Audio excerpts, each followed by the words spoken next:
Alhamdulillah, as-salatu was-salamu ala Rasulillah wa ala nabiyyina Muhammad wa ala alihi wa ashabihi ajma'in. Qala sallallahu alayhi wa sallam, man yuridillahu bihi khayran yufaqqihhu fi ad-din. The Prophet sallallahu alayhi wa sallam said in an authentic hadith, whoever Allah subhanahu wa ta'ala wants good for, He will give them an understanding of this deen. We ask Allah subhanahu wa ta'ala to make us from those that He wants good for, inshaAllah ta'ala. Inshallah, we'll start the Fiqh of Business Transactions class today. Today will be more of an introductory lesson, and we will start some of the content, inshallah, towards the end. But today will just be an overview of, inshallah, what we'll be learning and what exactly is what we will be studying, what we won't be studying, so that everyone will have a good understanding and a good overview of what we'll be doing, inshallah. Can everyone see my screen? I see someone said there's only audio. Can you see the screen?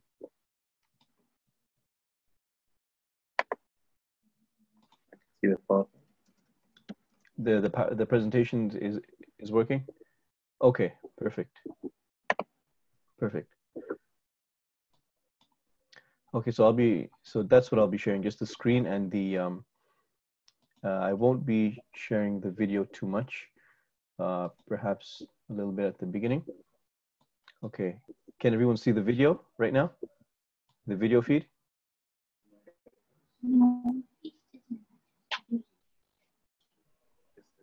Yes, okay. Okay, perfect. So I'll be, inshallah, going with the, I'll turn off the video for now. So, Bismillah. So, inshallah, just a little bit about me before we start. Inshallah, I believe it's very important for a person to know who they're taking knowledge from, as this is something that is very, knowledge is something that's very great in our religion, and you need to make sure that you're taking it from someone that you trust, someone that has a trustworthy source, and someone that has studied that particular ilm that you're studying. So alhamdulillah, a little bit about me. I graduated from Jamia Islamiyya from the University of Medina in 2018, and I graduated from the Faculty of Sharia. And alhamdulillah, I was born and raised in Toronto, and went on to study in Medina and studied there for about 8 years, alhamdulillah. And alhamdulillah, I found myself conducting business myself a lot, and I took it upon myself to particularly study bay or business transactions while I was there, so that I would get the correct understanding and have the correct Islamic knowledge about business and buying and selling and the things that are related to it. Alhamdulillah. So about the course, inshallah. So the plan is to have the course running every Mondays after Maghrib. So today, we started around 8:15 or so. Next week, inshallah, maybe it'll be a bit later, maybe around 8:30. So every week after Maghrib, inshallah, and Toronto time. So if there's anyone, is there anyone in the chat that's not from Toronto or that's not from Canada? If they can just comment. I know I noticed a few numbers in the a few numbers in the WhatsApp group that are not from Toronto or not from Canada. So inshallah, we'll be going Toronto time, and the details will be on the WhatsApp group, inshallah ta'ala. The class will go on for about 1 hour. So we'll go on for about 1 hour every week, inshallah. And every week I will be posting the PDF for the class we did. So I'll post the PDF after we did the class, after we conduct the class, inshallah ta'ala. And I'll do that in the group. Maybe I'll send a link or we'll figure out a way, but I'll be posting the PDF inshallah. And everything I say, all of the ahadith, all of the ayat from the Quran will be recorded, and those will be in the notes. So there's inshallah no need to write down any notes, any of the proofs or evidences or any of those things that I mentioned. Those will be mentioned, inshallah. Those will be given in the PDF after the class, inshallah ta'ala. So some ground rules. We want to, while the class is going on, inshallah, we'd like to keep the questions towards the end, or perhaps what I'll do is after each subject, I'll ask if there are any questions, and then if anyone has any questions, then we can go from there, inshallah ta'ala. And the questions will be written, inshallah. So I'll take the questions, if you can type them in the chat, and then we can answer them, inshallah ta'ala.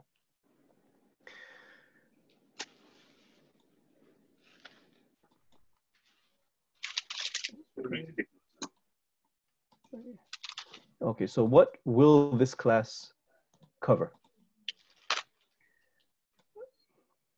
So inshallah, this class will cover the ground, roots, and the details of business transactions in Islam. So we'll cover the nitty-gritty details. We'll take a deep dive, from A to Z, everything that you need to know about a business contract and what to do in business from an Islamic perspective.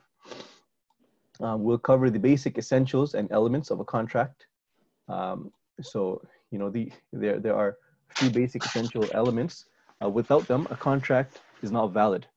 And those are the basic elements for every type of contract.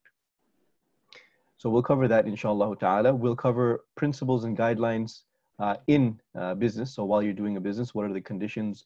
What are the rules? What are you allowed to do? What are you not allowed to do?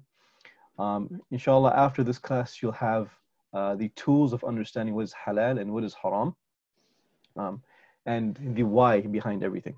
So we're not just going to be covering, okay, like a fatwa, this is halal, stocks are halal, stocks are haram, investing, this is halal, this is haram, online, drop shipping is halal.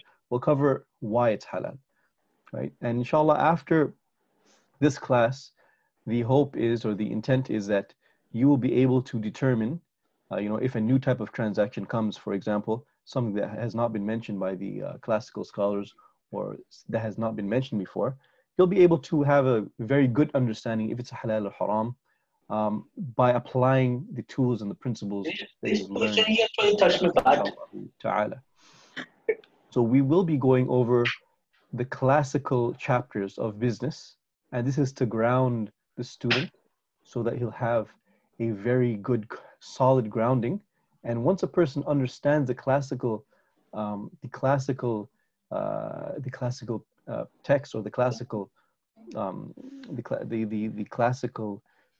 rules of business that the classical scholars have spoken about, then if you have a complete and a good understanding of that, you'll be able to apply that to our modern days, to our modern day life.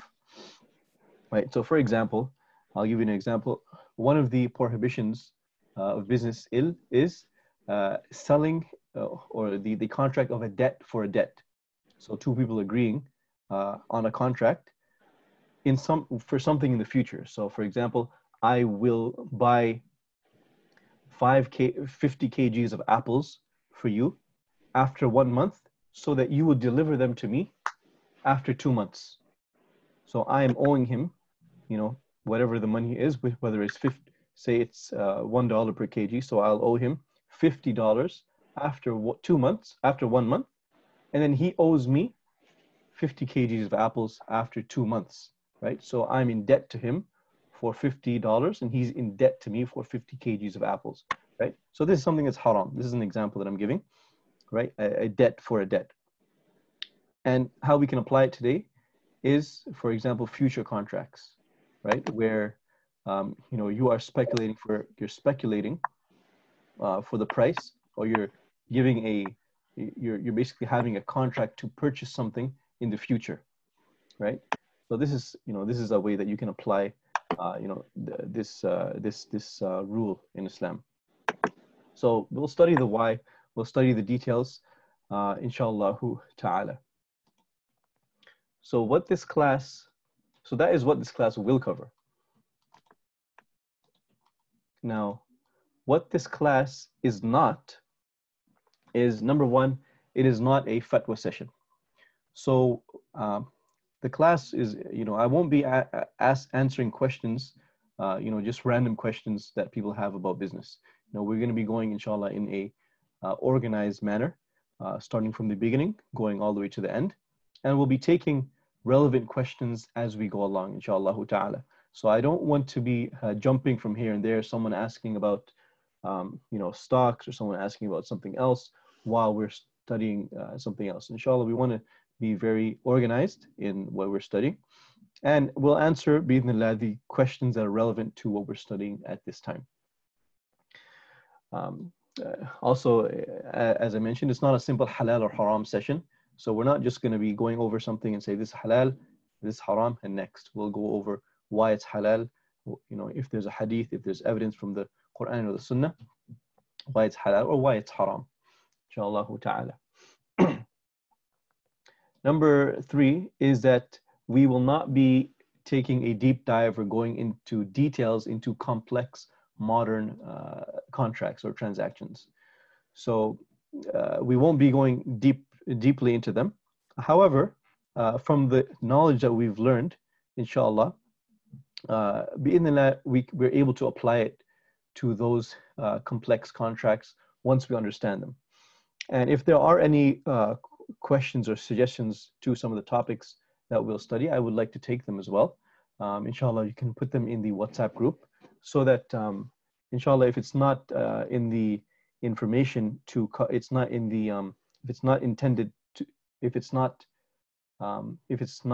if I won't be covering it in the intended topics, then I can bi'idhnillah cover it, inshallah ta'ala. I just want to confirm everyone can still hear me. If everyone can still hear me properly. If you can put 1, if you can hear. Okay. Jazakallah khair.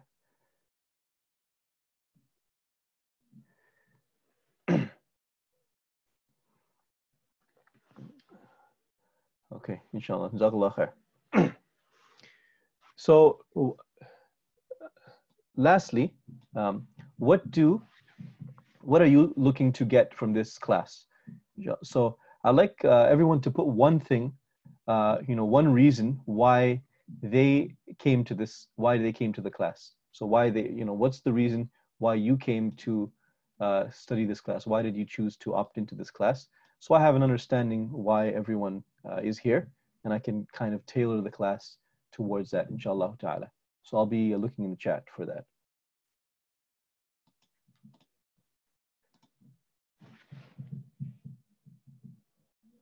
Okay, so Ibrahim says he's currently operating an online business to have some knowledge, always a learner, inshallah. To refresh on Islamic concepts.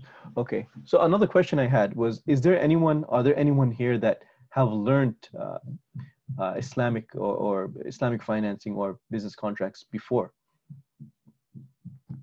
Is there anyone here that has studied that before, previously? Yes. Only from Al-Kawthar course. Okay, mashallah. Okay, no. Okay, so there's a few people that have studied before, and mostly, I think, most people have not. Okay, inshallah. Okay. To learn Islamic Sharia and finance, and you have studied, but not in detail form. Okay, inshallah ta'ala. Okay, so next. So, a bird's eye view of fiqh. So before we start, I just want to explain to share with everyone, where does financial transactions fit in the Sharia or in the chapters of fiqh? So typically, when we study fiqh, the scholars will start from fiqh al-ibadat. So fiqh is branched off into two sections: fiqh al-ibadat, so fiqh of worship, and fiqh of interactions, or fiqh al-mu'amalat. And the fiqh of ibadat, or fiqh of worship, deals with our relationship to Allah subhanahu wa ta'ala. So it deals with the topics of fasting, salah, zakah, hajj and umrah, and jihad fi sabilillah. So that is the fiqh of worship. That is the first part of fiqh. If you open up any book of fiqh, you'll find these chapters first. Then the second half deals with, number one, it starts with Kitab al-Bay', which is the book of business transactions. And then it goes down to marriage and divorce, crimes, inheritance, penalties, food and drink, judiciary, and witnesses. And there could be more or less depending on the book. And inshallah ta'ala, this course, I have based it on primarily a few sources. Number one, the book Umdatul Fiqh by Ibn Qudamah al-Maqdisi. So the explanation of Umdatul Fiqh, and a few other books, the explanation of Zad al-Mustaqni by Shaykh Ibn Uthaymeen, rahimahullah, and a few other explanations of Umdatul Fiqh and other fiqh books I've taken and summarized in this course, bi'idhnillahi ta'ala. So what we will be studying. So the topics that we'll be covering, inshallah, in this course are the following. So number one is the importance of studying the fiqh of business. So why do we need to study the fiqh of business?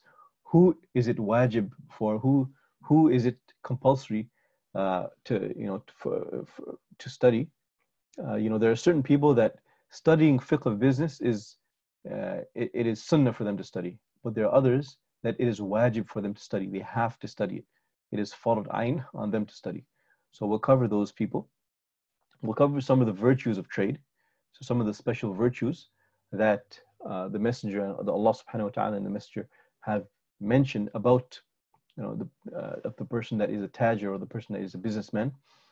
We'll cover a little bit about the history of currency and proofs of the permissibility of trade, and then we'll go into the details, the definition of trade, inshallah ta'ala. Some other topics that we will cover, or that are included, inshallah. Number one, al-khiyar. So cancellation options and return policies in the Sharia. So in Islam, every sale that is made is considered a final sale. So every sale is a final sale, except if they fall into this category, which is called al-khiyar, which means to choose. So we'll go into the different, the different sections, or the different categories of the types of sales that you are allowed to return. And then we'll cover the chapter of Riba and the different categories of Riba. Then we'll go into a salam contract, or advance payment. And this is a very interesting chapter, because it deals with advance payment, or paying for something based on a description of what you will be giving the person. So a person is giving money, and you are returning, in return, giving him a product based on a description. So you're not giving him a particular product, but you're giving him a product based on description, whether you describe it or you show him a picture. And this is what the ulama, they use to facilitate, or to as the dalil for the permissibility of drop shipping. So I know we had that question before, especially with online businesses. So this chapter, drop shipping, will come under this chapter, inshallah ta'ala. We'll deal with consignment sales and the permissibility of those. We'll deal with loans, inshallah, and the rules and regulations around loans. And then we'll deal with security deposits, or things to secure the contract, such as security deposits, a guarantor, guarantors, and debt transference. So we'll also deal with asset freezing. So if a person, for example, goes bankrupt, or he's deemed not legal to trade anymore, then in Islam we have a concept of freezing the person's assets to protect him from devouring his wealth, and also to protect the rights of others. And we'll go into the details of that, inshallah ta'ala. Then we'll cover the chapter of al-wakala, or agency. And this will cover how a person can buy and sell on behalf of another person, and what responsibilities and what he's liable for exactly when you're selling or you're buying on behalf of someone else. So for example, a big company, they would have usually a department which they have purchasers, right? And they will be buying products on behalf of the company, right? So there could be some circumstances where a purchaser will purchase something that is not in line with the goals or the intent of the company or the owner of the company. So what happens in that case? Who is liable, and what are the rules that govern that type of transaction? Then inshallah ta'ala we'll study partnerships and companies, so Bab al-Sharika, and the different types of companies that have been mentioned in the books of fiqh. We'll study the chapter of al-usul wa thimar, selling primary and secondary commodities. So when you sell something, what is included with it? So for example, you sell a house, what is included with that house? A person goes into a house and he walks into the house, he sees everything, and he agrees to buy the house. What is included, what is not, right? Is all the furniture included in the house, or is it not? Are the things that are in the backyard, the trees, the fruit trees, the vegetables, things that are growing, are those included or are they not included? And the ulama have spoken extensively about what is included and what is not included in a sale, especially a big sale. Then inshallah ta'ala we will cover the chapter of settlements and arbitration. So when a deal goes bad, or when someone is claiming that you owe them money, what happens in that case? So we'll cover that inshallah ta'ala. Then we'll cover al-musaqa wal-muzara'a, so agricultural partnerships, and we'll go over that briefly. I know that in this current age, or many of us are not involved in agricultural partnerships, but we'll go over it briefly so that that we would have a general understanding of it, inshallah ta'ala. Then we'll go over leasing and hiring. So renting, bab al-ijara, renting and hiring. So when you rent, for example, renting a car from someone or renting a house, what are the rules and what are the regulations concerning that? If something breaks in the house, who is responsible?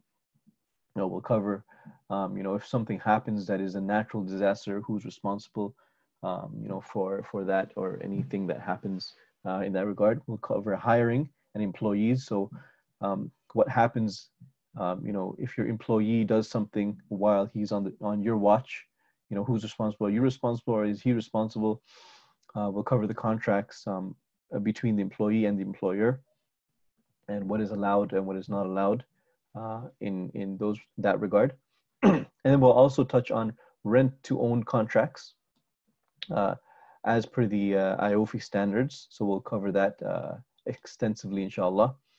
And we'll cover some modern day transactions such as murabaha and musharaka al-muntahi bitamlik and at-tawarruk. And those we'll explain, inshallah, in detail once we get to them. But those al-murabaha and musharaka and at-tawarruk are contracts which some of the ulama or some of the banks, Islamic banks, have recently. So these are newer contracts which have recently been put in place in order to facilitate financing. So particularly murabaha and musharaka, those are intended to finance big purchases like homes, or for businesses, for cars, etc. At-tawarruk is used for when a person needs cash. So there is an Islamic halal way that a person can obtain cash while at the same time, not taking a loan. So we'll cover how that actually happens, inshallah ta'ala. Then, inshallah, we'll cover the chapter of competition and prize money. So we'll talk about what types of competitions are halal, what type are haram, and what is the reason for them being halal or haram. We'll talk about prizes that you get from companies. We'll talk about al-ja'ala, so the chapter of rewards. So this has to do with when a person, for example, he loses his phone, and he says, whoever finds my iPhone, I will give him $100. So he's putting a reward out for a particular job. So we'll talk about the permissibility of that in the Sharia, inshallah ta'ala.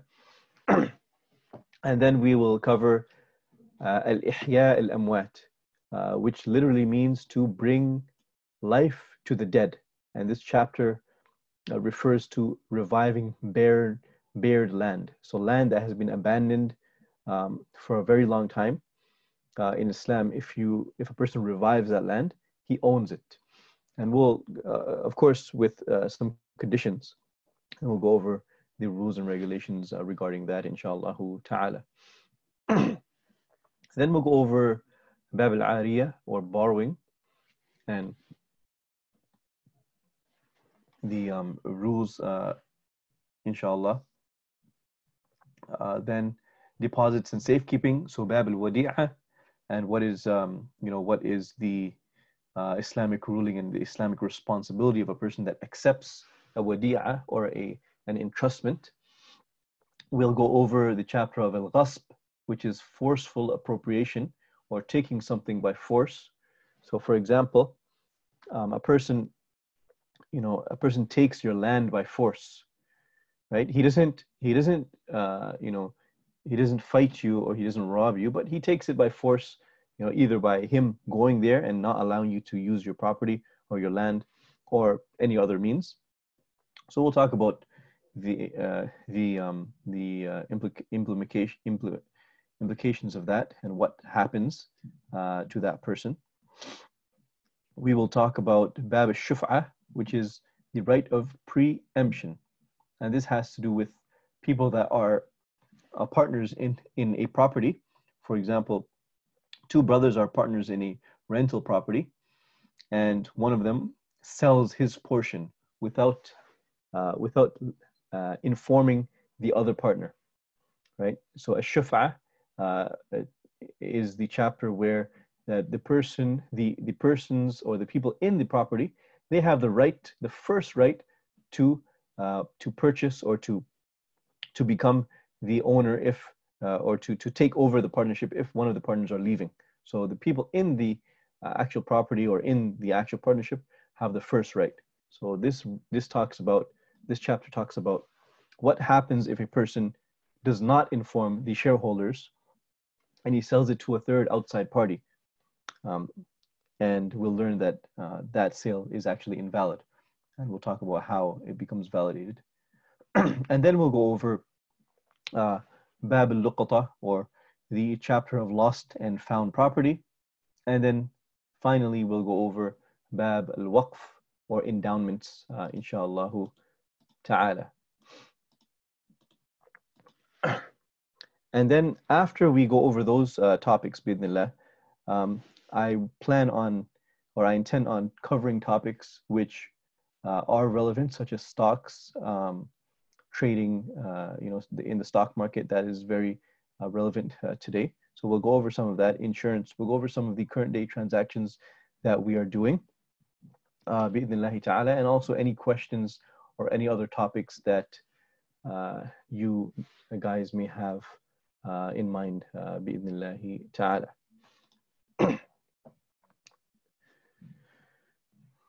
So are there any questions from what I've said so far? Any questions?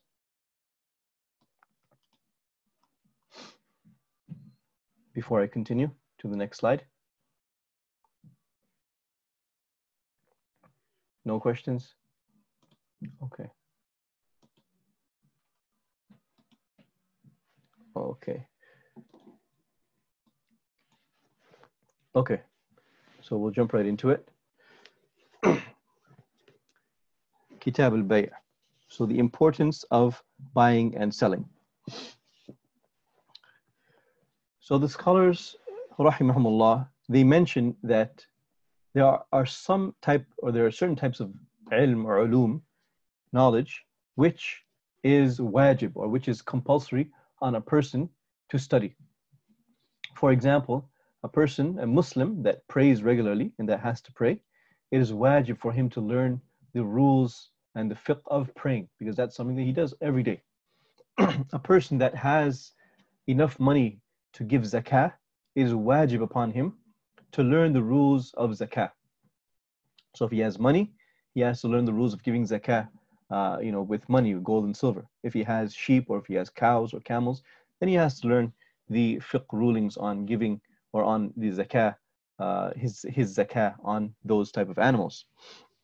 Similarly, in Islam, studying business is wajib or compulsory upon those that are directly involved in it.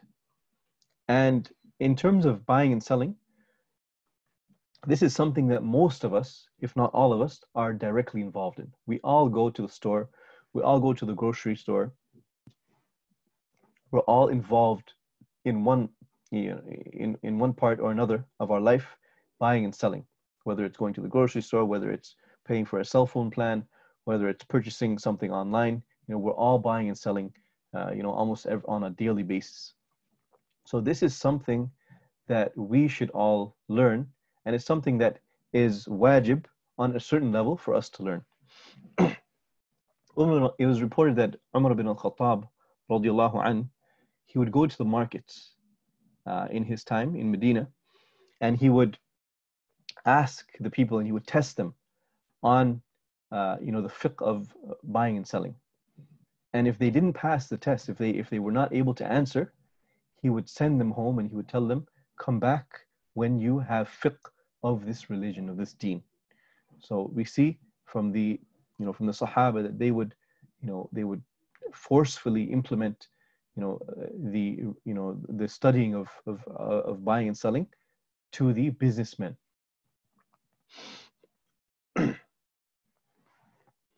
So some of the virtues of trade. So before I go here, some of the importance of studying business. Anyone who has a business, whether they're doing online business, or they're trading in the stock market, or they have a regular business where they buy and sell every day, it is wajib upon them to learn at least the aspects of business that are relevant to your business. So for example, if you're selling on a website, you're doing drop shipping, then you have to learn the rules and regulations of drop shipping. If you have a business where you sell out of a store and you're selling, for example, gold or silver, then there are certain rules and regulations which pertain to selling gold and silver. You have to learn those, and you have to understand the rules and regulations. And if not knowing the rules and the rulings on what you're buying or selling could lead you into dealing into riba without you even knowing. So this is why it is very, very important for us to study and for us to seek knowledge of especially what is compulsory upon us, especially those things that we are involved in ourselves. Now, for the businesses or for the people that are not buying and selling, you are seeking knowledge for the sake of seeking knowledge. You want to learn about business in Islam, you want to learn about trade, you want to learn about Islamic financing, then the ruling for this is it is sunnah.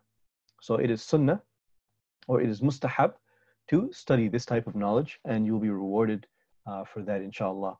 As for those that are directly involved in business, then it is wajib, it is fard for them to study and seek knowledge in regards to what they are directly involved in. The history of trade. So we'll come back to that. Virtues of trade. The Prophet ﷺ was asked by a man, A man came to him and he said, أَيُّ كَسْبٍ أَطْيَبٍ. A man came to the Prophet ﷺ and he said, Ya Rasulullah, which type of work is the purest? Which type of rizq, or which type of work, which type of earning is the purest type of earning? And the Prophet ﷺ said, عَمَلُ الرَّجُلِ بِيَدِهِ وَكُلُّ بَيْعٍ مَبْرُورٍ. Prophet ﷺ said that a man's work with his hands and every honest or justified sale. So here the Prophet ﷺ is telling us that a person that works with his hands, he goes out and he works. This is from the atyab al-kasb, is from the most purest forms of earning. And also any type of halal or any type of justified sale. So a person that is a just businessman, inshallah ta'ala, his rizq, his money, his gains, his profits is something which is from the most purest of earnings. Allah subhanahu wa ta'ala says in Surah Al-Muzammil, وَآخَرُونَ يَضْرِبُونَ فِي الْأَرْضِ يَبْتَغُونَ مِنْ فَضْلِ اللَّهِ. And there are those that travel throughout the earth seeking the bounty of Allah subhanahu wa ta'ala. And in this ayah, the bounty, meaning their rizq, their wealth or their money or their provisions. And in another surah, Allah subhanahu wa ta'ala says in Surah Al-Jum'ah, فَإِذَا قُضِيَتِ الصَّلَاةُ فَانْتَشِرُوا فِي الْأَرْضِ وَابْتَغُوا مِنْ فَضْلِ اللَّهِ وَاذْكُرُوا اللَّهَ كَثِيرًا لَعَلَّكُمْ تُفْلِحُونَ. Allah subhanahu wa ta'ala says, and when the salah has been concluded, then disperse in the land and seek from the bounties of Allah subhanahu wa ta'ala and remember Allah often so that you may succeed. So in this ayah, Allah subhanahu wa ta'ala is commanding us to seek rizq after the Salat al-Jum'ah is concluded. So this ayah is talking about before this ayah, Allah subhanahu wa ta'ala talks about about going to Salat al-Jum'ah, and then after it is concluded, he tells us that it is okay, it is now permissible for you to return or to go seek rizq, seek your provisions. And some of the scholars actually mentioned that one of the times of barakah, seeking rizq, is after Jum'ah because of this ayah. Allah subhanahu wa ta'ala says, after إِذَا قُضِيَتِ الصَّلَاةِ, when the salah has been concluded, then go and seek his bounties. So from this, some of the scholars mentioned that after Jum'ah is a time of barakah, just like how in the morning is a time of barakah, which has been mentioned in many other ahadith. And finally, the last hadith I have for some of the virtues of trade is the Prophet ﷺ mentioned in Al-Asbahani, is collected in Al-Asbahani. The Prophet ﷺ said, التاجر الصدوق تحت ظل العرش يوم القيامة. The honest businessman is under the throne of Allah subhanahu wa ta'ala on the day of judgment. So we know on the day of judgment that Allah subhanahu wa ta'ala, the only shade that will be available on the day of judgment is that under the throne of Allah subhanahu wa ta'ala. And there are certain people which will be privileged to attain this blessing or this fadl on Yawm al-Qiyamah, while everyone else will be under the sun, and we know that the sun will be very, very close to a person on Yawm al-Qiyamah. And the only shade will be the shade of Allah subhanahu wa ta'ala's throne, and one of those categories are the honest businessmen. Inshallah ta'ala, we ask Allah subhanahu wa ta'ala that He makes us from those that are shaded under His throne on Yawm al-Qiyamah. And just a side note, there's a famous hadith where the Prophet ﷺ tells us about the 7 that are shaded under the throne of Allah on Yawm al-Qiyamah. And that is one hadith, but there are many, many other ahadith which mention other characteristics of a person that is shaded on Yawm al-Qiyamah. So not only those 7, but we have here as an example the honest businessman. In another example, the person that gives charity, his charity will be a shade for him as well on Yawm al-Qiyamah. And there are many other categories as well, inshallah ta'ala.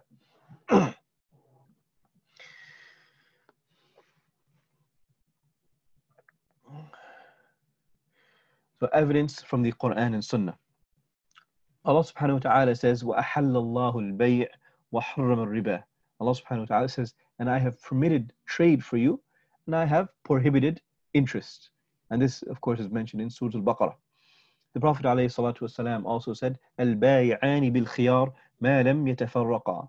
The two parties in a business transaction have the right to annul it as long as they have not separated. So here, the Prophet ﷺ is telling us that, you know, two people that do business, they have the right to annul their contract as long as they have not physically separated. And obviously, this hadith is proving that, you know, it is permissible for people to conduct transactions and business. Another hadith, the Prophet ﷺ said, "La tabi' ma laysa indak." Do not sell which you do not possess. And this is the famous hadith of Hakim ibn Hazm. And we'll go over a extensive sharh or explanation of this hadith when we come to the chapter of As-Salam and what is meant by this hadith. And so these are proofs from the Quran and the Sunnah that, you know, it is permissible for us to conduct business. We also have an ijma' or consensus of the ulama that have said that buying and selling in Islam is something which is permitted in Islam. Now, the history of trade. It is said that the origin of trade or business was barter. And as we know, a person doesn't own everything he needs. You know, so how does he attain those things that he needs? So in the past, what people would do is that a person would be, you know, they would have certain things, and others would have certain things which you know, other people would need. For example, a person would be, you know, farming rice. Another person, perhaps he would be farming a different type of crop. Another person would be, you know, he would do a different trade. So what they would do is they would trade their crops for other crops, or they would trade their service for crops, or etc. They would barter in order to get things that, you know, to attain the things that they needed. And this became very hard, so they found an easier way of using gold and silver. So people started trading gold and silver, and that made things much more easier in life for them. So they would, instead of bartering, you know, 5 kilos of rice for, you know, 2 kilos of barley, they would use gold. You know, people would trade in all of their goods. So if a person was a rice farmer, they would trade all of their rice for gold and silver, and then they would take that and they would purchase whatever they need. And gold and silver became the two predominant currencies of the world. And then after that, the governments came in and they made the institution of currency. And this started out where you would take your gold and your silver and you would give it to the bank, and they would secure it for you, and then they would give you a certificate, and that would show, or that would be an authentic paper documenting that you have, you know, this much gold or this much silver, and you would trade with those certificates instead of the actual physical gold and silver. And then eventually these certificates became, you know, they changed into paper money, or they changed into actual currency, and that is what we have today, you know, a representation of the money. And they have actually gotten rid of gold and silver in totality, and the value has become that piece of paper in itself.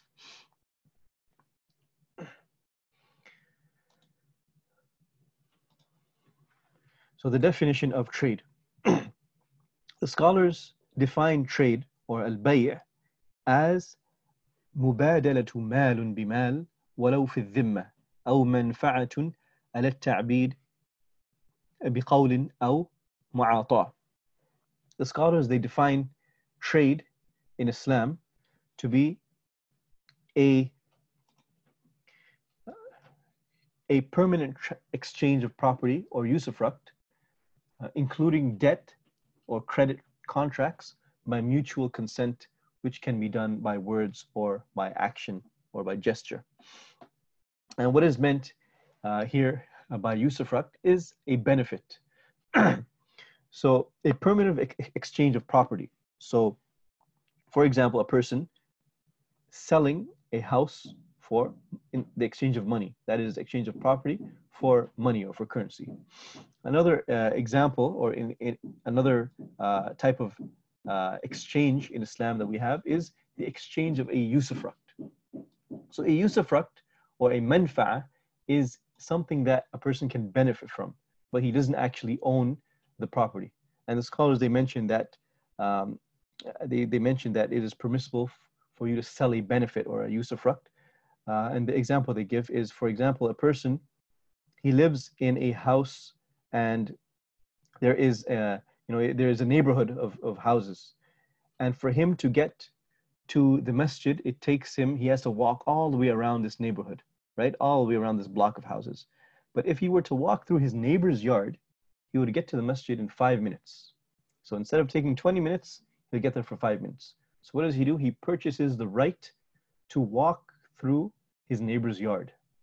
And that is called al-manfa, or a usufruct in our current day language. And that is something which is permissible. You can purchase the right to of walking, or of a certain benefit of the property, without purchasing the actual property itself. So this is something which is allowed in Islam. So we said mubadal to malin bimal. So an exchange for money, an exchange of money for money, malun bimal. And inshallah, we'll go into detail of what the scholars define as mal. So we'll go into the detail later on, and we'll find out what the scholars define as mal. But for our sake right now, we'll translate it as property. So exchanging property for property. So money for a house, or a house for a car for another car, property for property. Walau fi dhimma. Even if it is on credit, or you're owing someone. So a person can, for example, purchase a house, and he owes them the amount for the house after 10 years, for example, or he pays in installments. So this is also under the definition of trade. So even if you owe someone the money, it's still considered trade, or it's still considered a business in Islam. Aw manfa, and we just mentioned the meaning of manfa, or usufruct. Ala ta'bid. Ta'bid here means forever and ever. So it's a permanent exchange. It's not a temporary exchange. بقول أو معاطاة, by verbally, or by actions or words. So verbally, for example, you're signing a physical contract. By words, or by action, mu'ata, where you conduct a contract without saying a word by itself, without saying not even one word. So for example, when you go to the grocery store, you may put something on the cash register. The teller will cash it out for you, and the teller doesn't say anything. You don't say anything. You pay with your credit card, or your cash, and you go your way. No words has been exchanged. So this is something which is permissible as well in Islam. Also, for example, when you go to a self-checkout, there's no exchange with words there. There's no human transaction. You're dealing with a machine. And this is something which is also permitted in Islam, bi'idhnillahi ta'ala. So bi'idhnillah, we will conclude here today, inshallah ta'ala. If there are any questions, please, if you can ask them in the chat. It is about 1 hour since we started, so it's 9:05 right now in Toronto. If there are any questions, please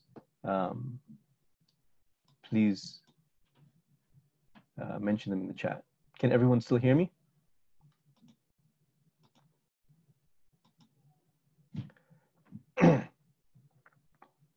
Does a usufruct have to be in return for money? Yes, we did hear you. Okay. So when we're talking about an exchange does not have to include money. And we'll talk about what mal means, and mal means anything of value. So we'll talk about does exchange have to be in return for money? So the answer is no.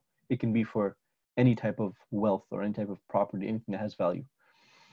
Can we give a brief, detailed explanation regarding mortgage? Is it haram, clear cut? If so, living in Toronto, is impossible to own a home. Okay. Inshallah ta'ala, so I just got a private message about mortgages. Inshallah, we'll cover that once we cover loans, and we cover the chapter of Riba, and we'll cover why it's haram, inshallah ta'ala. can you briefly talk about مبادلة مال بمال? So مبادلة مال بمال, we mentioned that is an exchange of money for money. So money or malun bimal can be exchanged three ways. Number one is you can exchange money for money, which is considered a currency transaction. I think I mentioned it on the other slide. Okay, here. So exchange, okay, mubadala to malun bimal, an exchange of property. So there can be currency exchange. That's the first type of exchange. Number two is a barter.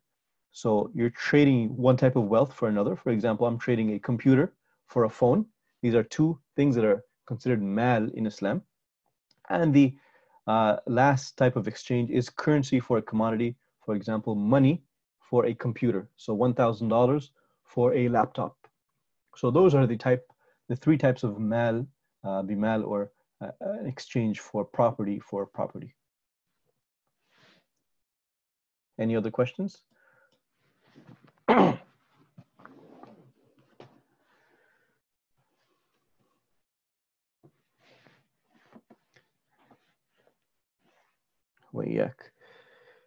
And inshallah, I will be providing the slides and I'll be providing the PDF to everyone in the WhatsApp group, inshallah ta'ala. If there are no other questions, we'll end here, inshallah. And if there are any questions, you can ask them in the group, in the WhatsApp group, bi'idhnillahi ta'ala. Last call, if there are any questions, please write the questions in the chat. Okay, what method?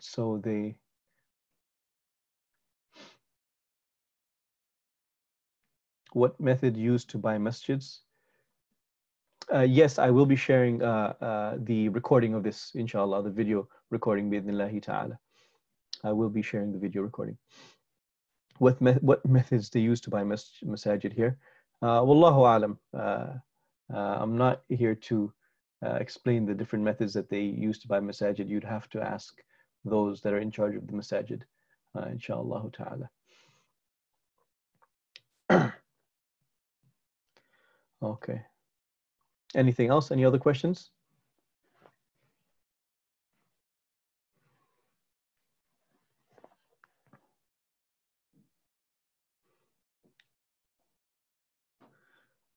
Portion by portion. So we'll cover, inshallah, portion by portion. So that is called a taqseet in Islam, and the permissibility of it. It is permissible to pay portion by portion. Just as a summary, it is permissible to pay portion by portion once there is no interest involved, inshallah ta'ala.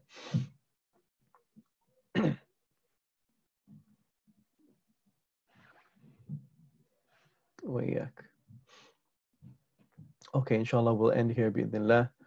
سبحانك اللهم وبحمدك أشهد أن لا إله إلا أنت أستغفرك وأتوب إليك وصلى الله على نبينا محمد وعلى آله وأصحابه أجمعين.